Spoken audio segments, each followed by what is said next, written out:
여러분을 배려 차원에서 제가 방석을 하나 더 들고 왔습니다.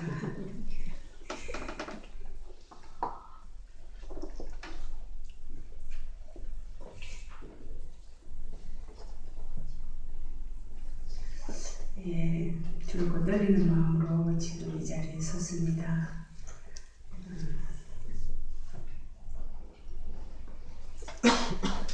제가 먼저 목사 안수를 받을 수 있도록 우리 성도님들께서 배려를 해주시고 또 많은 기도와 관심을 가져주시고 또 이렇게 정말 많이 응원해 주셔서 너무나 감사드립니다. 이 모든 것들이 다 우리 성도님들의 사랑으로 이루어진 결과라고 말씀드릴 수 있습니다. 왜냐하면 이제 저랑 같이 이렇게 졸업한 친구들 중에는 이번에 안수받은 사람들이 몇 명 되지 않습니다. 그래서 정말 참 제가 좋은 교회에서 지금 이렇게 사역하고 있는 것에 감사를 드립니다. 그리고 또한 이제 안수식의 모든 과정들이 하나님 아버지의 세심한 인도하심 아래 되어졌다는 사실이 제게는 또 너무나 큰 은혜입니다. 우리 교회가 개척하여 이제 34년이 흐르는 동안에 자녀를 낳고 손자, 손녀들을 보았습니다. 자이, 자을이, 또 리안이, 자소리가 우리 눈에 보이는 우리 교회의 역사입니다. 적지 않은 세월을 지내오면서 우리는 자녀를 낳고 그 자녀들을 키웠습니다. 기저귀 갈아 채우면서 젖 먹이면서 아파서 병원으로 달려가야 할 때도 있었고 제대로 돌보지 못해 안타까울 때도 있었고 어려운 살림에 공부시키느라 힘들고 애가 탈 때도 있었습니다. 그 밖에도 마음 졸여하는 시간들을 많이 보내기도 했습니다. 자녀를 키우는데 많은 수고가 따르지만 그 수고보다도 자녀와 함께함으로 삶의 보람을 느끼고 기쁨도 누리며 사람 구실을 했다는 의미를 스스로에게 부여할 수가 있는 것입니다. 오랜 시간 동안 힘에 부치도록 정성을 다하여 육신의 자녀를 키웠습니다. 또한 지금 교회가 있기까지 많은 수고와 헌신이 있었습니다. 지금 예배당이 세워지기 전 지하에서 예배 드릴 때 비가 오면 물을 퍼야 했고 또 물을 빼야 하는 그런 어려움이 있었고 건축할 때 새로 이 건물을 건축할 때 모든 성도들이 나와서 다 공사를 도왔다고 합니다.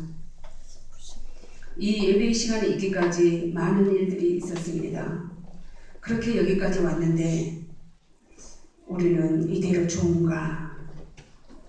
지금 이 모습 이대로 만족할 수가 있는가? 오늘 이 시점에서 우리가 다시 한번 우리 자신들을 한번 살펴보는 시간이 되었으면 좋겠습니다. 하나님 아버지께서는 지금의 나를 바라보시고 기뻐하실까? 지금 이대로 살 수는 없다고 생각된다면 그러면 우리는 어떻게 해야 하는가? 에베소서는 여러분들이 다 잘 아시는 바대로 바울이 에베소 교회에 보낸 편지입니다. 제가 오늘 성도 여러분들과 함께 나누고자 한 말씀 앞뒤 전체 문맥을 한 그림으로 잠깐 소개하자면 바울이 2차 전도 여행을 하는 동안 에베소에 들러 석 달 동안 강론을 하고 그러다가 아예 제자들을 따로 모아서 두란노 소원에서 2년 동안 강론하면서 성령의 놀라운 능력을 행하게 됩니다. 2년 동안 아시아에 사는 자는 유대인이나 헬라인이나 다 주의 말씀을 들었다고 사도행전 19장에서 밝히고 있는데 그런데 에베소에는 마술을 행하는 사람들도 많았고 아데미 여신을 섬기는 우상이 찢은 그런 도시였습니다. 그런 에베소 상황을 잘 알고 있는 바울은 주도 한 분이시오 믿음도 하나요 세례도 하나요 하나님도 한 분이시니 모든 겸손과 온유와 오래 참음으로 사랑 가운데서 성령이 하나 되게 하신 것을 힘써 지키라고 당부하고 있습니다. 1절에서 16절까지가 한 덩어리로 되어 있는데 저는 15절 범사에 그에게 잘할지라 라는 이 한 말씀에 붙잡혀서 받은 은혜대로 여러분들과 함께 은혜를 나누도록 하겠습니다. 먼저 오늘 본문 13절에는 우리가 다 하나님의 아들을 믿는 것과 아는 것에 하나가 되어 온전한 사랑을 이루어 그리스도의 장성한 분량이 충만한 데까지 이르리니 라고 하셨습니다. 하나님의 아들을 믿는 것과 아는 일이 무엇보다 중요합니다. 왜 중요하냐면 하나님의 아들, 즉 예수 그리스도를 믿어야만 우리가 구원을 받을 수 있기 때문입니다. 신앙생활을 10년, 20년, 30년, 40년, 50년 해도 믿지 않고 몸만 열심히 교회 마당을 밟을 수 있습니다. 믿지 않으면 구원이 없습니다. 구원이 없다는 것은 뭘 의미합니까? 마지막 재림 나팔이 불릴 때 주님이 믿지 않는 자를 향하여 나는 너를 모른다고 말씀하시는 겁니다. 공중으로 들림받지 못하고 버림을 당한다는 말입니다. 그런 일은 없을 거야. 일어나지 않아. 아직 멀었어. 이렇게 느긋하게 생각하고 계시는 분이 있다면 성경에서 기록하고 있기를 그날이 호련히 너희 앞에 오리니 그런 일이 닥치기 전에 깨어 준비하고 있으라고 하신 말씀을 명심해야 합니다. 예수, 우리 주님을 알기를 힘씁시다. 주님을 알지 못하고서는 믿을 수 없습니다. 왜 주님을 알기를 힘써야 합니까? 세상에는 많은 즐거움이 있습니다. 기쁨도 있습니다. 술을 좋아하는 사람은 술을 마실 때 기쁠 수 있습니다. 즐거울 수 있습니다. 그렇지만 그 즐거움은 영원하지 못합니다. 돈이 많은 사람은 돈을 쓰는 즐거움이 있습니다. 그렇지만 그 즐거움도 잠시뿐입니다. 자녀로 인한 즐거움과 기쁨도 지속되는 즐거움이 되지 못합니다. 사랑하는 사람과 연애하는 기쁨, 즐거움도 빼놓을 수가 없겠네요. 하지만 그것도 잠시, 아주 잠시뿐입니다. 세상에 아무리 많은 즐거움이 있다 할지라도 그것은 사람을 만족하게 할 수 없습니다. 세상에서는 그 어떤 것도 완벽하게 우리를 행복하게 해주지 못합니다. 저는 염세주의자가 아닙니다. 세상을 비관적으로 바라보는 시각을 가진 것은 더더욱 아닙니다. 세상이 줄 수 있는 많은 기쁨과 즐거움이 있습니다. 그렇지만 그 기쁨과 즐거움이 아무리 크다고 해도 주님이 우리에게 주시는 기쁨과 만족감은 비교할 수 없다는 것을 말씀드리고자 합니다. 주님을 인격적으로 만나는 기쁨, 주님과 날마다 기쁜 교제 가운데 사는 그 기쁨, 그 행복은 세상 그 무엇과도 비교할 수가 없습니다. 그래서 주님을 알아야 합니다. 믿어야 합니다. 우리가 주님을 믿어야 주님도 우리를 믿어주십니다. 기쁜 마음으로 교회가 오고 싶어지고 예배를 사모하게 되고 주님을 만나는 시간이 너무 좋아서 새벽이면 자동으로 일어나게 되고 예수를 믿는다는 것이 이런 기쁨을 누리는 것인데 이런 기쁨 없이 주일이니까 교회에 가야 되니까 안 가면 왠지 마음이 조금 불편하고 무슨 일이 생기지 않을까 염려가 되니까 그래서 혹시 오늘 나오신 성도님들 계십니까? 로마서 10장에 보면 누구든지 주의 이름을 부르는 자는 구원을 받으리라. 그런즉 그들이 믿지 아니하는 일을 어찌 부르리요 듣지도 못한 일을 어찌 믿으리요 라고 기록하고 있습니다. 주의 이름을 부르는 자가 구원을 받는데 주의 이름을 부르려면 주를 믿어야 부를 수 있고 또한 믿음을 가지려면 들어야 믿을 수 있답니다.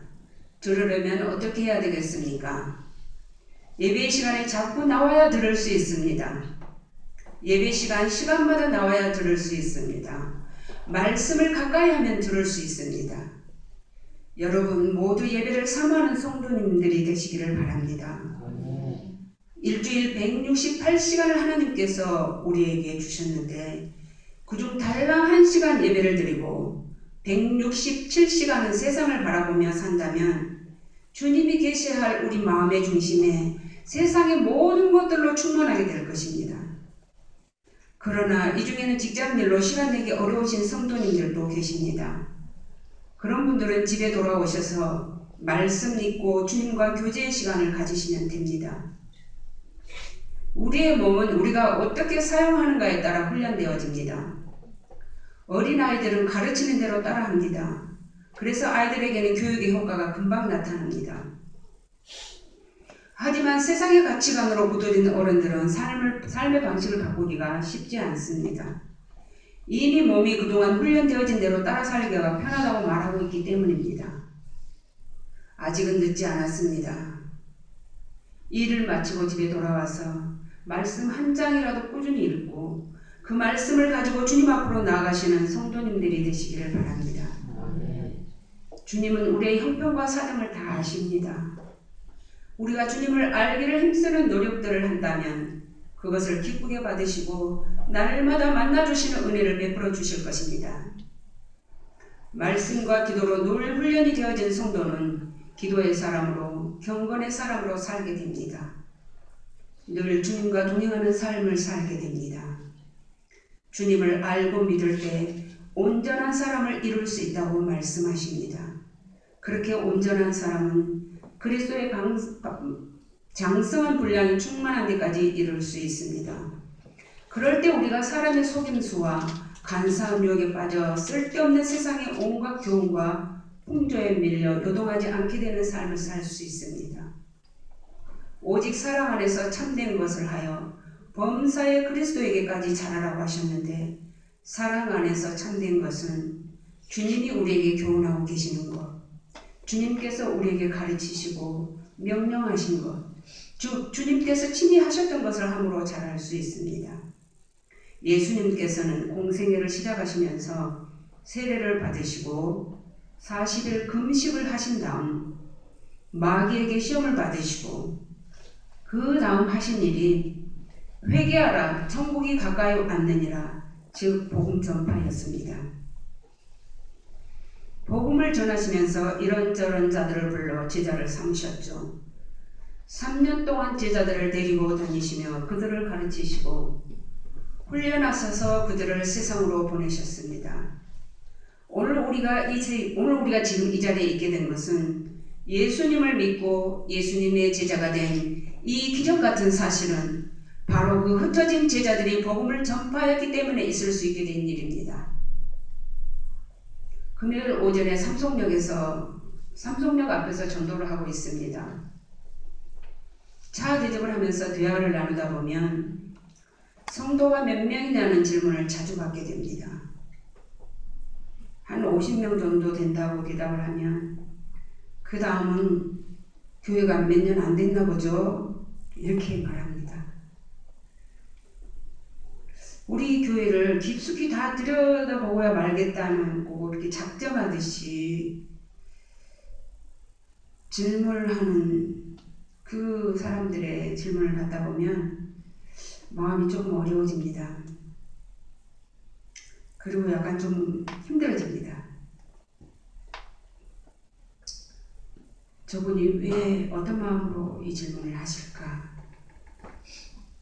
우리 자신들의 현주소를 우리 스스로가 들여다봐야 하기 때문입니다. 선남 선녀들이 만나 사랑하다가 결혼을 하고 자녀를 낳습니다.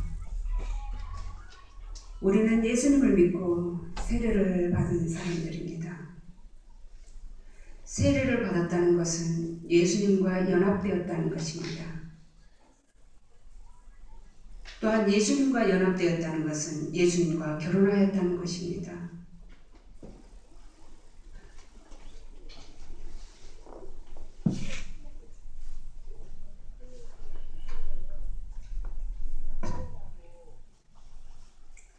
채신자 카드를 다 나눠드렸습니다.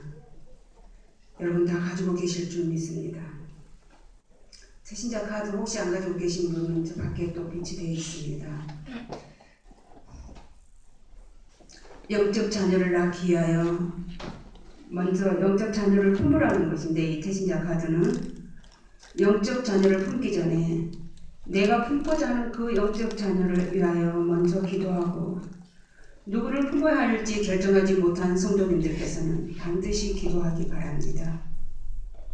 하나님 아버지 너무나 신실하셔서 아버지의 뜻에 합당한 기도는 금방 들어주십니다. 누구를 품어야 할지 기도하시고 한 분도 빠짐없이 모두가 다 꼭 이 태신자 카드를 작성해 주시기 바랍니다. 태신자를 작성해서 제출하시면 그 태신자를 위하여 다 같이 중보할 것입니다. 안 되면 어떡하지? 미리 염려하지 마십시오. 합력하여 선을 이루게 될 것을 믿고 담대하게 그 이름을 하나님 아버지 앞에 올려드리십시오. 5월 둘째 주일, 어버이 주일 5월 14일까지 이 태신자 카드를 제출해 주시기 바랍니다. 우리가 자녀를 낳으면 그 자녀로 인한 기쁨은 이루 말할 수가 없습니다. 자녀를 출산한 산모들은 가족들 안에서 당당합니다. 봐라, 내가 큰일을 해냈다. 이렇게 으쓱한 마음으로 특별 대접을 받게 됩니다. 저도 출산한 뒤에는 팔뚝만한 잉어를 어디서 구해와가지고 봐주고, 또 자라를 구해와가지고 자라도 봐주고, 또 입맛 좋으라고 막 이 보약까지 줘가지고 그렇게 해주고 그런 대접을 받았어요. 막 그때 누워서 그거를 이렇게 먹는데 먹기 전부터 벌써 그것을 가져온 순간부터 마음이 은혜가 되더라고요. 지금까지 살면서 그때만큼 제가 대접을 받아본 적이 없어요. 그래서 살면서 힘들 때 아주 남편이 저를 힘들게 할 때 그래도 그때 나한테 잉어를 잡아다 줬지, 자라를 구해왔지, 이 생각하면서 제가 지금까지 참았습니다. 자, 우리가 이렇게 우리 육신의 자녀를 낳았을 때도 이렇게 우리가 대접을 받는데, 가족들한테 말할 수 없이 귀한 대접을 받는데, 우리가 영적 자녀를 낳는다면 우리는 하나님 앞에 어떤 대접을 받을까요? 우리가 영적 자녀를 낳는다면 다니엘서 12장 3절에 기록하기를 많은 사람을 옳은 대로 돌아오게 한 자는 하늘의 별과 같이 그 이름이 빛난다고 했습니다. 그뿐만이 아닙니다. 우리가 이 땅에서 삶을 마치고 주님 앞에 갔을 때 주님 우리를 두 팔을 벌려서 우리를 안아주시고 우리에게는 놀라운 상급이, 우리가 상상할 수 없는, 말할 수 없는 상급이 우리를 위해서 준비되어 있을 것입니다. 바울이 복음을 전파함으로 교회가 세워져 갔습니다.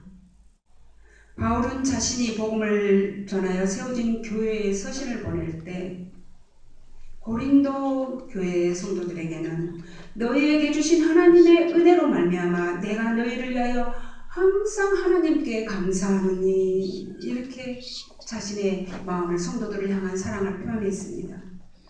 또 빌립보 성도들에게는 내가 예수 그리스도의 심장으로 너희 무리를 얼마나 사모하는지 하나님이 내 증인이시니라, 이렇게 고백을 했고요. 골로새 교인들에게는 복음이 너희에게 이름에 너희가 듣고 참으로 하나님의 은혜를 깨달은 날부터 너희 중에서와 같이 또한 온 천하에서도 열매를 맺어 자라는도다. 바울은 자기 교회, 자기가 세운 교회를 향해서, 그 성도들을 향해서 이런 사랑의 고백을 날렸습니다. 바울은 수많은 영적 자녀를 낳았습니다. 그래서 그 자녀들을 생각할 때마다 하나님 아버지께 감사한다고 고백하고 있습니다. 그 영적 자녀를 위하여 기도하고 그들을 가르치면서 그들의 믿음이 자라나는 것이 기쁘고 받은 그 은혜대로 또한 그들이 많은 열매를 맺게 되었으니 얼마나 기쁘겠습니까? 우리도 영적 자녀를 낳으면 얼마나 기쁠까요? 그 자녀에게 저절로 관심을 갖게 될 것입니다.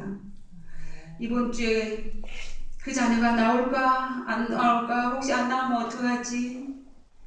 전화도 하고 찾아가 보기도 하고, 또 그 사람이 기뻐할 만한 일이 뭘까, 그 사람을 위해서 생각하고 우리가 그 사람에게 많은 관심을 갖게 될 것입니다.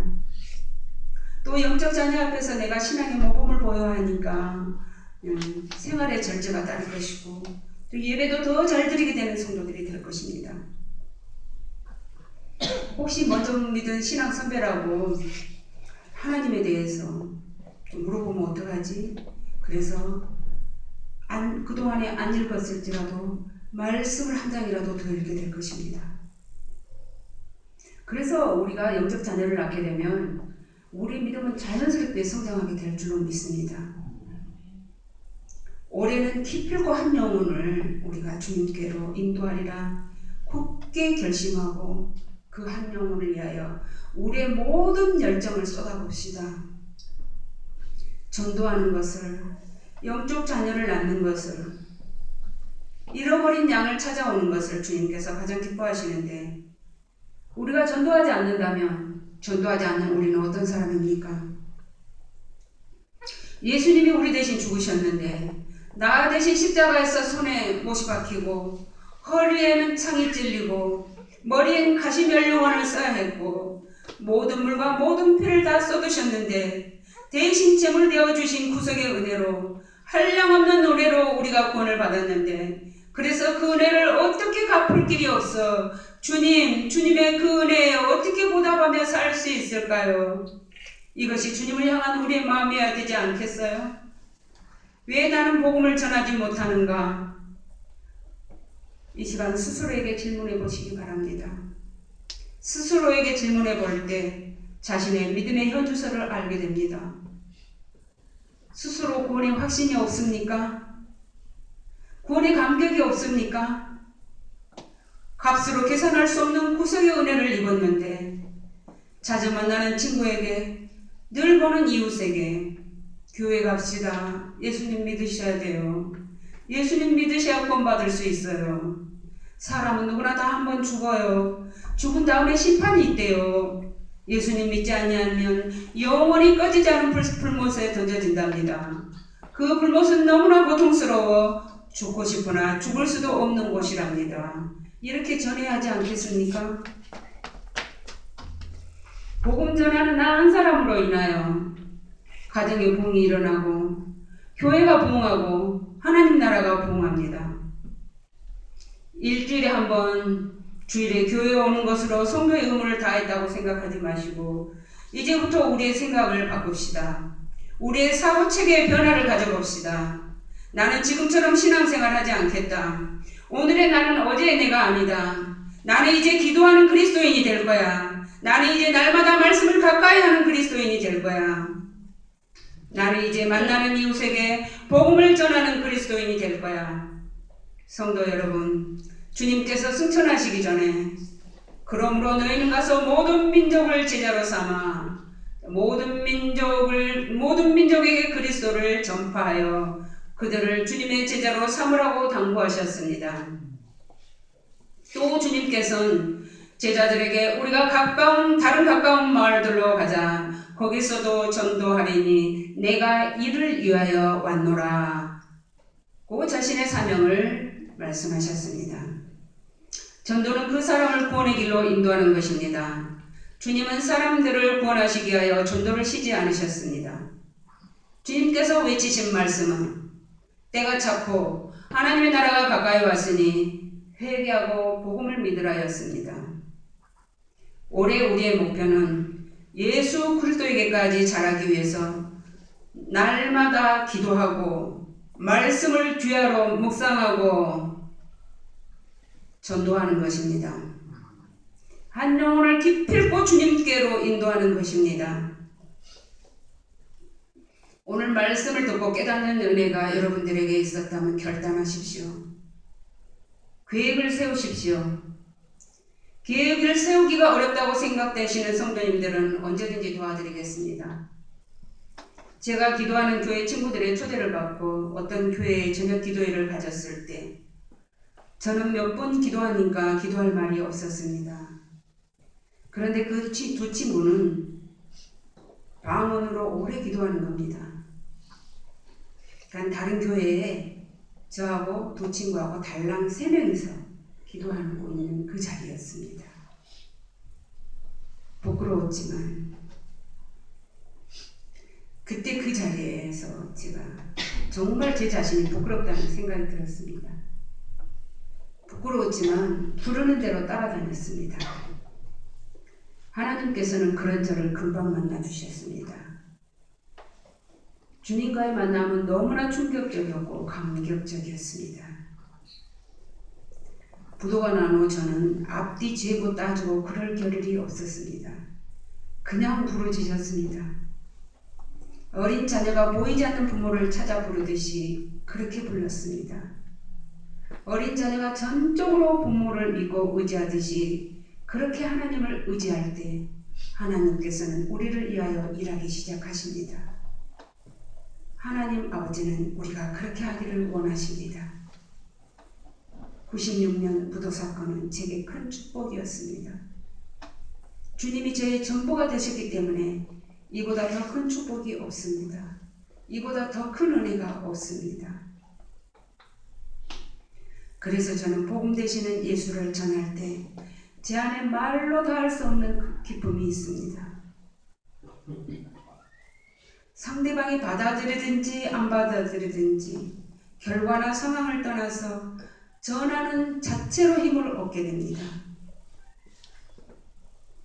처음에는 입이 잘 안 떨어질 수도 있습니다. 실망하지 마십시오. 어려워하지 마십시오. 성령님께서 도와주십니다. 하다 보면 담대해지고 지혜가 생깁니다. 할 말을 주십니다. 바울은 감옥에 갇혀 있으면서 예배소 교인들에게 바울 자신을 위하여 기도해 줄 것을 부탁했습니다. 그런데 바울이 부탁한 기도의 내용이 뭔지 아십니까? 예배소서 6장 19절에서 20절에서 바울은 이렇게 말하고 있습니다. 이렇게 밝히고 있습니다. 또 나를 위하여 구할 것은 내게 말씀을 주사 나로 입을 열어 복음의 비밀을 담대히 알리게 하옵소서 할 것이니 이 일을 위하여 내가 쇠사슬에 매인 사신이 된 것은 나로 이 일에 당연히 할 말을 담대히 하게 하려 하심이라. 저도 이 말씀대로 기도합니다.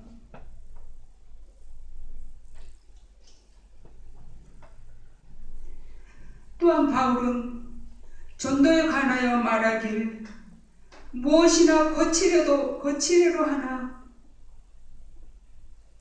참으로 하나 무슨 방도로 하든지 전파되는 것은 그리스도니 이로써 나는 기뻐하고 또한 기뻐하리라.